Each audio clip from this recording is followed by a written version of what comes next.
Hey, what's going on, guys? Daco here. I'm gonna be going over Diablo 3 Wizards and how I play mine. Um, haven't fully cleared Inferno yet, but towards the end of Act 3 currently.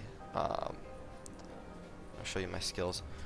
So for the primary skill, I use Shock Pulse with Piercing Orb, and what this does is like when there's a big mob of enemies, just shoots fireballs or electrical balls like that.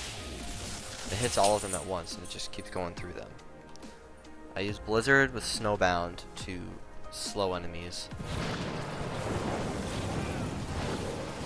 That way they're slow and not running at you full speed. I use Snowbound on that because that way there you can spam it more instead of having a more wider increased area. You think that might be better. The Snowbound is much better. I use Teleport to get out of bad situations, and I have the Fracture, which summons 2 decoys, which helps a lot because the enemies go for them instead of you.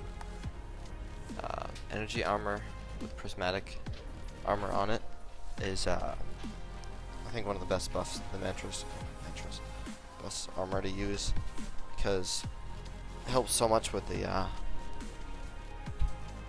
resistances increased by 40%. Like that's like super big because you don't take nearly as much damage with fire and poison stuff. Magic Weapon, which increases the damage of your weapon. Like if you don't have this on, you look like your damage like 27k, 28k, and you pop that, it's like 31k, and then enemies last longer and the fight's not as long. And this is like your main source of damage, the Venom Hydra. It's so much damage. You just keep moving this, like when there's a mob, you just put it down, the Blizzard, and just keep moving. Just keep moving it. And for passive skills, I use Glass Cannon, Illusionist, and Blur. And increases all damage, armor resistances. Decreases that, but it's worth it for the damage increase. This is pretty good. When you take a hit for 15% of your health in like one hit, your cooldown and teleports reset. So like, yeah, when you teleport and you get the decoys, they can die. Like, they don't last. And if you get hit again, you can just teleport again right away and get 2 more, and it helps your surviving so much. Blur decreases melee damage taken by 20%, which is really big for like boss fights and stuff. You get swung at. And with all this on, you have like, I think this is the easiest build, and this works all around. Like I've used this throughout Inferno. Never had a problem with it.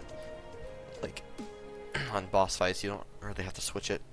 I mean, some builds, yeah, they'll work better for boss fights, but if you have 5 stacks and you don't want to lose the magic find, I mean, you can keep this one on all the time. And I've found this one the best for surviving purposes. My gear right now isn't like crazy good, but I think it's decent enough to get through Act 3 Inferno.